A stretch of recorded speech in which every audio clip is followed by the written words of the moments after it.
All right, we're here for episode 2 of Uncomfortable Conversations, Silver and Bold.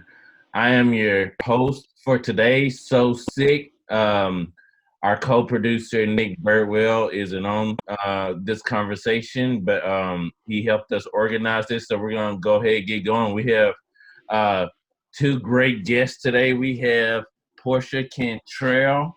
She's a Silver Pride. She co-created the Silver Pride Project. She's a LGBTQ activist around the city. Great friend of mine. I'm excited to have her. We also have Ana Hillman. She's a Black Lives Matter activist, Rastafarian, rogue volunteer. She breaks all the rules to make sure everybody's having a fair shake at life. A great friend of mine as well. I'm your host, So Sique. We're gonna go ahead and get started into the questions. Welcome to the conversations, ladies. We also want to Thank you. shout out a couple quick local businesses. Buy Black, support Black. You can go to www.webuyBlack.com and locate some local Black businesses. This week we want to shout out Organic Mansion, awesome jewelry. You can follow him on Facebook. Great guy. He's out there in Deep Ellum a lot, pushing out his jewelry. So make sure you give him some love. Buy you a chain, buy you a necklace or something like that. He has some really cool stuff.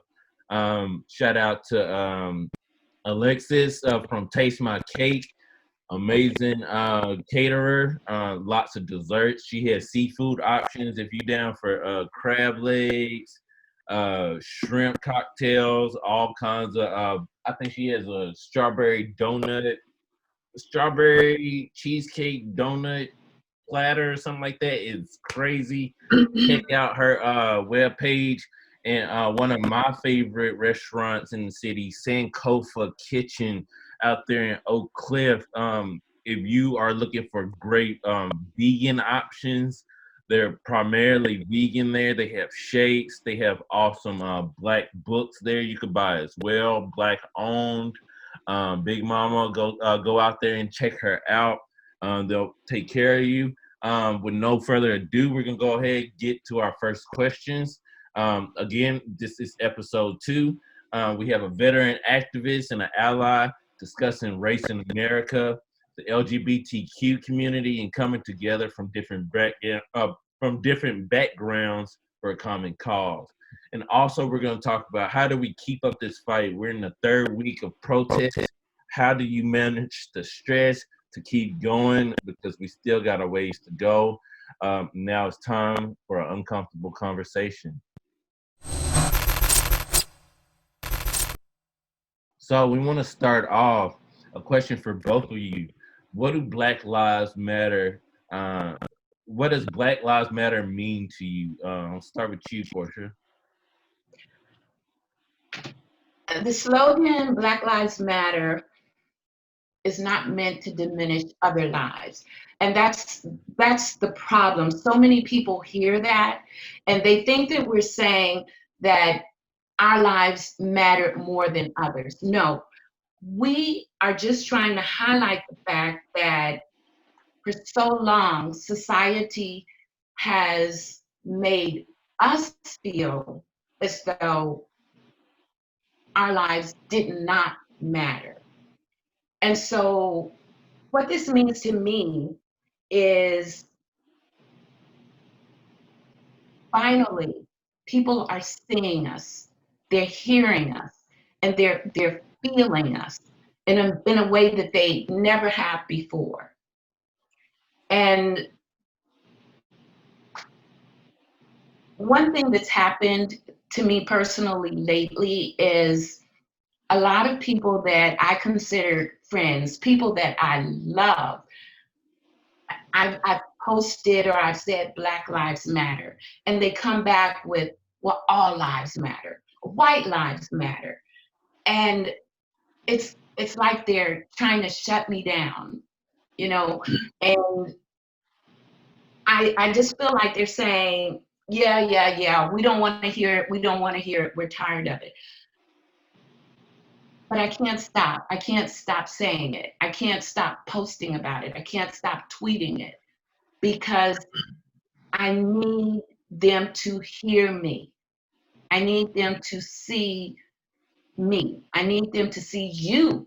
I need them to see all of these Black people who have for so long felt that we didn't matter. And it's, there's this thing going on that if your house is on fire, do you want the fire department to say, well, all houses matter? No, you want them to come and check out the house that is in trouble. So, Black Lives Matter. Thank you so much for sharing that. I think we've all seen that quite a bit with the All Lives Matter thing as a rebuttal, and I think we find ourselves trying to reason with these people and try to convince them what we mean. They know what we mean. I realized that after a week or so. I'm like, once you get them in the corner and it's, you really make your point. They ain't dumb. These are grown folks. They know what you mean. But thank you so much for sharing that. I'm glad the camera wasn't on me then, because I was starting to tear up. So I want to know what Black Lives Matter means to you, Anna. Well, obviously, I think most people can assume Black Lives Matter means we're literally putting importance on Black lives. I've come to realize over several years of educating myself that Black Lives Matter means so much more than just simply, stop killing Black people. It means validating their stories and their experiences. Just like Portia said, so many people are quick to come back with all lives matter, and that, I would assume, makes Black people feel like their stories are not being understood and they're not being acknowledged and they're not being validated. This is something that I've been personally told by pretty much every Black person I know and have spoken to about this. So many people are validated that we need to understand that Black lives matter in physical form, but representation of Black lives matter in movies, in magazines, in fashion, pretty much every Black person, in makeup, in whatever. I think that stand up in the government, in City Hall, in police forces. I think that potentially people are really underrepresented in a lot of areas that affect us as a whole. So the system is not really conducive for equality for all people. And the people who unfortunately suffer the consequences are Black people. So Black lives means not criminalizing a Black person when you see them, in an altercation with police. It means giving them the benefit of the doubt. It means not immediately jumping to a conclusion that maybe they deserved it, or they shouldn't have done this, or they should have complied. We have to validate Black feelings, Black experiences, Black perspectives, and I think that we've failed to do that for a really long time. So I think this movement stands for all these things, where we need to, pick up the speed and kind of rectify where we've gone wrong and where we have failed Black people. Thank you for that. I think you really, really nailed it on that. Where it's more than just, the brutality. It's, different phases of community, that we're all, a part of, and that we all benefit or from. We should have that equal representation and make sure, those stories and experiences are shared and validated. So thank you so much for sharing that. Of course. This first question, well, not first question, the next question is for Portia. What are some of the major positive and negative experiences in your life that has molded you to who you are today? And what experiences led you into activism? Well, I am in my 60s, and I grew up in Gary, Indiana. When people think of Gary, they think of Michael Jackson, the Jackson Five. But I grew up in a time where Gary was a thriving city. It was right on Lake Michigan. The biggest, U.S. Steel was um, a major employer in the city of Gary. And when I was in grade school, elementary school, junior high, some people here in the South call it junior high or call it grade school. But anyway, when I grew up, Richard Hatcher became the first Black mayor of a major city in the United States. And once he became elected, there was this white flight. All of the people that lived in Gary, all of the white people that lived in Gary started to move south in Indiana. They moved to places like Crown Point, St. John, things like that. So along with them moving went a lot of the tax dollars. So Gary became like a ghost town where it went from a thriving city to a ghost town, and all of the businesses went with the white people. And so that's what I think about when I think about Gary. And that's one reason that I'm the person that I am, because I didn't grow up in a time where we were considered equal. You know, I grew up in a time where there literally was a track. They say you live across the track. And I'm sorry if I'm getting all flustered, because this is something, it almost makes me want to cry. I can really remember living on the other side of the track where we couldn't go to downtown. We couldn't go to shop. We couldn't go to the big stores because they were in the white part of town on the other side of the tracks. So that affected me, I think, in a negative manner, because I always felt that being Black, or when I was young at least, I felt that being Black meant we weren't important enough that people wanted to stay around us. It seemed to me growing up that there was something wrong with me, with my family, with my friends, because we were Black. So that was one of the negative things. But one of the positive things, one of the positive experiences is that I learned that if I smiled, people weren't as afraid. You know, if I didn't get angry, people weren't afraid. And that almost sounds like a negative, but it's not, because it serves me well now when I start to come across as that angry Black woman. I remember I have to rein it in and smile, and it helps me to get my point across. Does that make sense? Absolutely. I mean, it's really hard. I mean, I'm looking at you, and okay, remember when the very first time we met, I came over to your house, I knocked on the door, and I introduced myself, and I said, "Oh my God, you're Black." You know, I was so excited because, you know, we live in a part of the city that doesn't have a lot of Black people. But I looked at you and I saw that big, pretty smile, and I was like, "Oh, good, good." Because, you know, we have to smile. We have to smile at each other.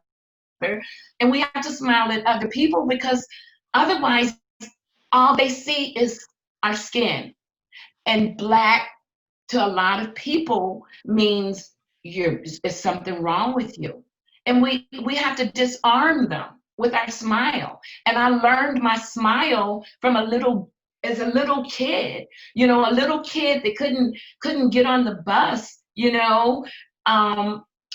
because I had to let the white people get on first. Not that I had to sit in the back of the bus, because I lived in that time too.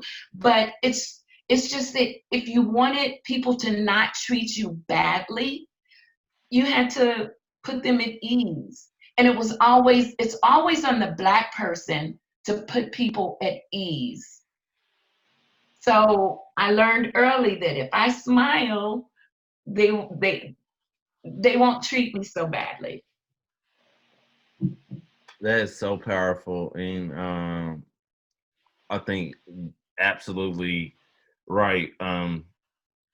On our last episode, I kind of mentioned how, I have to conduct myself around just everywhere I go to not come off as a threat. And there was something I posted a couple of weeks ago, like the rules of like leaving your house as a Black man or a Black person, like don't have a hoodie on and don't do this and don't do that. You got to think about all the don'ts, to just get home, so you don't, I don't even want to say antagonize, because it's just people's reaction to you. It's not like it's intentionally trying to bring upon a negative interaction, but we have to think about this at the front of our mind, because it really is a life or death thing sometimes, and how they react to us, or even if they see us and they feel uncomfortable because we're just minding our business, we might not even see them, but just them seeing us from a distance. How many times are the cops called on Black folks just because they look suspicious? It's not about what you did or what you said, or if you had an interaction with them at all. That's something we got to think about. So I really appreciate you bringing your perspective on that. So what were the experiences that led you into activism? Well, I never really considered myself an activist, and I guess it came late because my background is nursing, and for so many years, that's all I did. I lived and breathed taking care of people. And I was a trauma nurse at Illinois Masonic in Chicago. And one day I came to work, and there was, in the shower room where we changed into our scrubs, somebody had hung a Black Barbie doll with her hair cut off over the shower curtain. I know you probably can't see what I'm doing, and I talk with my hands. Anyway, I thought to myself then, it doesn't matter what I do or how nice I am or how well I do my job.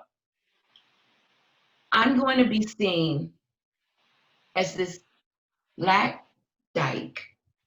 And I love the word dyke, don't get me wrong. I mean, apparently here in Dallas, in Texas, it's not a proper word to use, but I've always considered myself a dyke. But anyway, so I looked at that Barbie doll hanging over the shower rod, and I thought to myself, it doesn't matter what I do.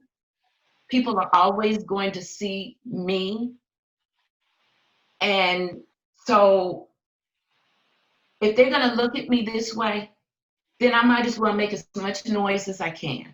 Damned if I do, damned if I don't. So I'm just gonna try and be as for real as I possibly can. If they don't like it, screw them. If they do like it, love them. Hey. I love so it. I guess that's what led me into activism.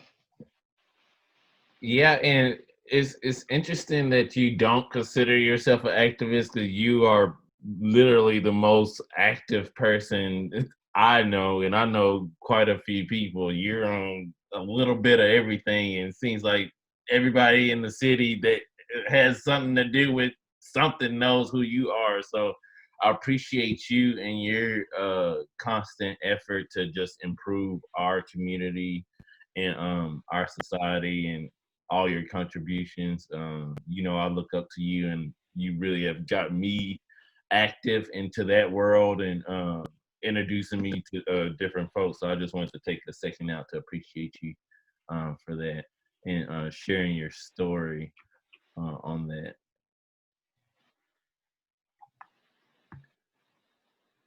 Ana, excuse Hello. me. You like, really?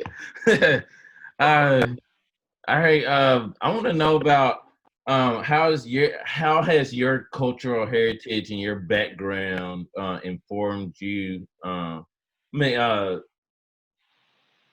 Activated your activism, because I've been out there in the streets with you as well, and you are a lightning rod. You get people fired up, and I just love watching you interact with folks. And you know, you just lay it on, and you know, you communicate in such a way that you know you have to listen. So I'm just really interested to hear about like your background and what got you into this world. Well, thank you. So I am half Mexican and half white. I grew up in Mexico as a child and then moved to the United States when I was 9 years old. So I've really been exposed to two different ways of life, two different worlds. And there's a lot of extreme differences between Mexico and the United States, while there are a lot of similarities as well. So as a young child, I really experienced living in Mexico a lot of corruption, sadly. I experienced a lot of poverty, a lot of poor people on the street, a lot of children that can't even go to school because they're basically forced to work to help their parents make ends meet. Aside from that, and really seeing firsthand how much a corrupt government can affect its people, I also observed a lot of colorism in Mexico. I've now observed it in a lot of different places that I've traveled to, and I know it's rampant globally. But in Mexico specifically, I was amongst like the lighter skinned people. My sister has blonde hair. My mom has light hair and light skin. And you really experience how, first of all, people have a hard time even assuming or accepting that you're Hispanic when you have light skin. Secondly, seeing how you're treated differently because of your light skin in comparison to someone who looks indigenous. You know, Mexico, of course, is full of dark-skinned Indian people, and they are the people that were there in that land long before any of us came along. Yet they have complete disadvantages in a lot of ways in the country. So I observed that from a very young age. And the poverty itself is what kind of launched me into wanting to feed the homeless and make those kinds of efforts. And I've done it since I was a kid. I, to be completely honest, never thought of it as abnormal. It just seemed like something that should be done because we have the power to do it. So that carried on into my adult life. And obviously coming here to the United States, it was a big adjustment culturally. You know, being a kid, it allowed me to kind of absorb the culture more easily and kind of adjust more easily. But it was still a big adjustment in the sense that, you know, kids want to know where you fit in, and they're curious and they have questions, but they're also very mean sometimes and can be not very accepting, maybe because they've not been exposed to someone like me or whatever the case may be. But I remember as a kid not being brown enough for the brown people and not being white enough for the white people, and struggling to really find my place in social groups and things like that, mostly in school.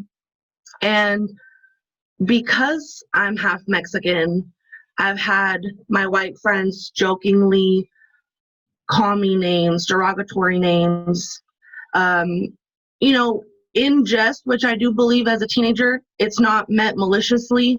However, these are obviously things that are embedded in us and that we're conditioned to believe are acceptable, maybe because our parents repeat it, because we grew up listening to our parents talk that way, or we see it on TV, whatever the case may be. So I've really experienced, once people find out that I'm brown or that I'm half Mexican or my background, that it almost changes the way that I am perceived or the way that people receive me in certain situations. However, I do still live in white skin, and I do absolutely get all the privileges of a white person. So it's a very interesting perspective, because I've seen the prejudice and I've also seen the privileges. Like I said, I've been in situations where police, for example, just assume I'm just a white person and I am probably doing no wrong, and really I probably had no business doing what I was doing, or maybe I was doing something illegally, but I'm not harassed or believed to be guilty. I've literally been around a lot of brown people who all got tickets when we were teenagers, and I'm the only person in the group that didn't get a ticket. I was the person with the lightest skin. Obviously, I'm not dense. I do make that connection logically.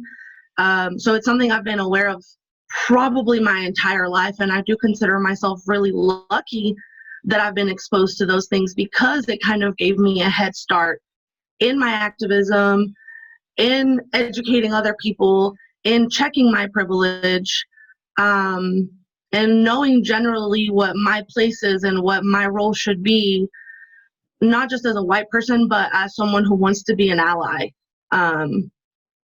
So yeah, I mean, if you just observe and you kind of take in your surroundings, it's kind of hard to deny the things that are taking place, but you just really have to be open to seeing it. Thank you for bringing all that to the conversation and sharing those experiences of how, like, okay, just because you look a certain way, people assume certain things. Before we move on, I wanted to talk about how you mentioned, like, okay, once people find out that you are half Hispanic or you're half white, either way, like what were some of the changes, like the negative changes you saw whenever, like, people found out you were half Hispanic? Like, what did that look like? Well, the reaction that I get the most, which I believe to be negative, is that I'm doubted. Every single time I've said to anyone that I'm Hispanic, half Hispanic, that I speak Spanish, that I grew up in Mexico, no, you're not. No, speak Spanish, say something in Spanish, as if I have to prove my background and my heritage. I'm constantly doubted. Hispanic people talk about me in Spanish. They don't believe that I could be Hispanic. That's most common, and I just think it's negative, because we shouldn't look at someone and assume anything based on their appearance in general. Yeah, you're right. And I think I'm probably guilty of that too. I think when I met you, I might have said the same thing, because it really blew my mind. So it's very common. It's a common reaction. I apologize for past Jeff. I don't know if that happened, but I'm pretty sure it did. I wanted to ask you about just your Rastafarian practice. I know you're huge on reggae. You spend a lot of time in the Caribbean. And how has that influenced, informed you on Black Lives Matter? So the Rasta movement and religion involves a lot of different things, but the essence of being a Rasta is really being unified with yourself, with nature, and with everyone else around you. That's something that's really important, promoting peace, unity, love. Aside from that, the Rasta movement really was created because of people who felt disconnected from the colonial world, from the white man's world, from a system of oppression that did not do for them and that did not exist for them. So the Rasta movement really started as more of a revolutionary thing, where they were basically standing against these systems of oppression.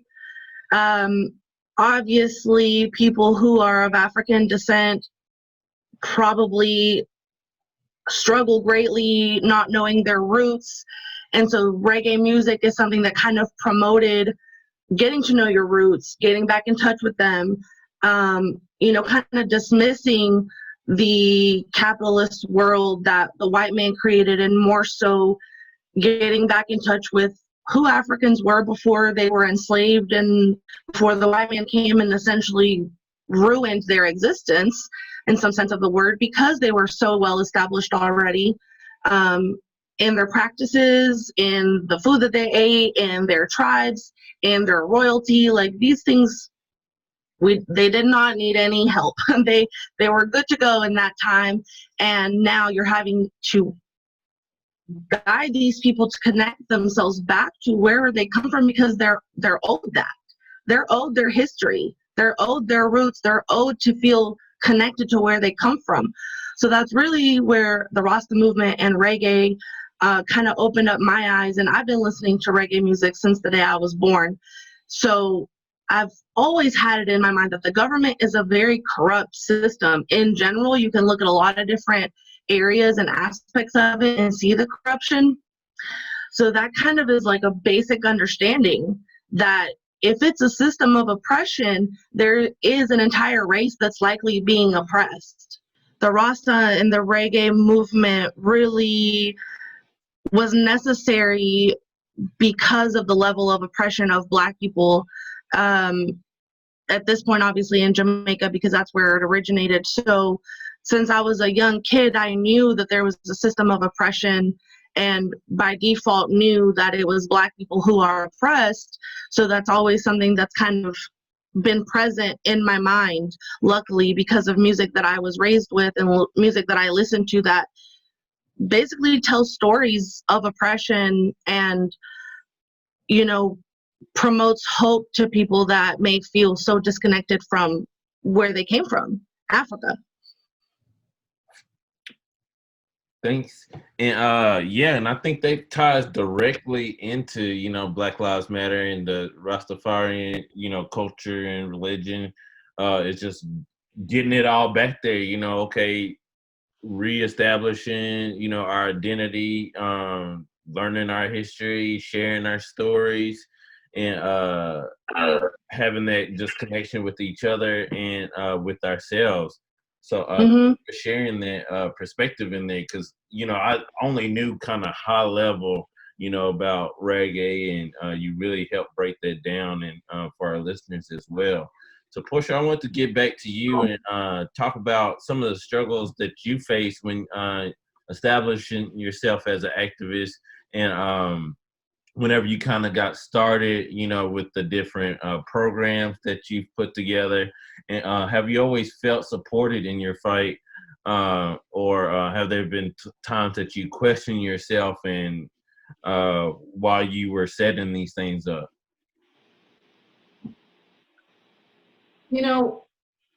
I live with self-doubt. It is, as an older, gay, Black woman, I live with self-doubt.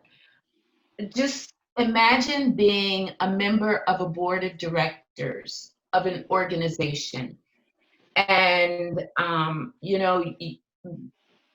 as with anything, you have to get the lay of the land. You have to feel your way through. And so in the first few meetings, you're kind of quiet. You're just seeing who's who and what's going on. But then as you become more comfortable with things, you become more confident. But you realize all of a sudden that they're talking about your area of expertise. And so you just speak up and you speak out. But then all of a sudden you realize that every time you start to speak, the board chair or someone cuts you off. And they want to make sure that whatever you have to say is so brief. And you start wondering, are they cutting me off because I'm a Black person? Because I'm a Black woman? If it's an older group, are they cutting me off because I'm Black, because I'm gay? If it's a gay group, are they cutting me off because I'm Black? Are they cutting me off because I'm a woman? So it's a life of self-doubt. And, you know, that's the big difficulty. That's my life, you know. I never know. And I actually, I'm not about calling people out. I'm not going to do that. But I've actually been a part of an organization that was specific to my generation and specific to my orientation. But one thing I noticed was, in looking back and looking at them now, there's never more, they can never have more than one Black person. They can never have more than one on the board. And I don't know if that's because they think if there's two of them, they're going to double team, you know, and we can't handle two. So there's always so much doubt. And just trying to remain positive with all of that self-doubt is very difficult. I don't know if that answered the question. Yeah, no, it definitely does. And I'm glad that you brought that up about, okay, feeling like your voice is being cut short or muted. I know that is a constant pain for Black women in America, going to, you know, quote from Malcolm X saying, you know, Black women are the most disrespected and group in America. We've seen you know, Black women have the highest mortality rate when it comes to being admitted to the hospital. They don't believe that what they're saying. Hey, I'm in pain. It hurts right here. You know, even Serena Williams almost died. You know, and she's one of the most powerful Black women in the world, and they wouldn't even listen to her. She almost died. You know, so it's embedded in all these different layers of society where, you know, the Black woman has a difficult time being heard and believed when they speak. And what are some things that we could do, you know, me as a Black man and just society to help amplify the voice of the Black woman? You know, you're doing it. I really wanted to tell you this, because this is something that more young people, and especially more young men, should do. Allow us the opportunity to say what we feel, you know. And I'm really trying. I'm not a crier. No, kidding. I cry all the time. But this means so much that you're giving me an opportunity to verbalize the things that I feel, and you're asking me questions, and I'm like, I mean, I'm gonna be honest with you. I didn't print these out until a little while before this started, but I was telling my wife, oh my God, why didn't somebody ask me this? You know, I mean, if I could just start saying how I feel, and people will shut me down. And I can only speak for myself. So people will shut me down. And I have a lot to say. That's why I like social media, because I can post what I want to say. And I don't have to stick around and wait for anybody's response. I don't have to listen to anybody tell me, oh, I don't want to hear it. I'll just say what I have to say, and I'm on to the next thing. And what you're doing right here, Jeffrey, is you are giving me the opportunity to say some things that I wanted to say for a long time. And I truly appreciate that. And if more of our young people did that, I think that the world would be a better place. Thank you so much for the acknowledgement. And I just always enjoy speaking with you. You always enlighten me every conversation we have. And every time I'm a little bit more motivated to just do even more. So really appreciate you being on the show and telling us your story. Can y'all hear me all right? Yes. Okay, just making sure. I heard a little background. So we still got a lot more topics. I want to continue to get through this. You guys have shared some great stuff, and I got some even deeper questions for y'all. I just kind of want to establish y'all where you came from both of y'all, so we could understand what your input and why I chose you guys to be a part of it, because I really respect both of y'all and what you bring to the Black Lives Matter movement and just to my life in general, because I am influenced and impacted by both of you.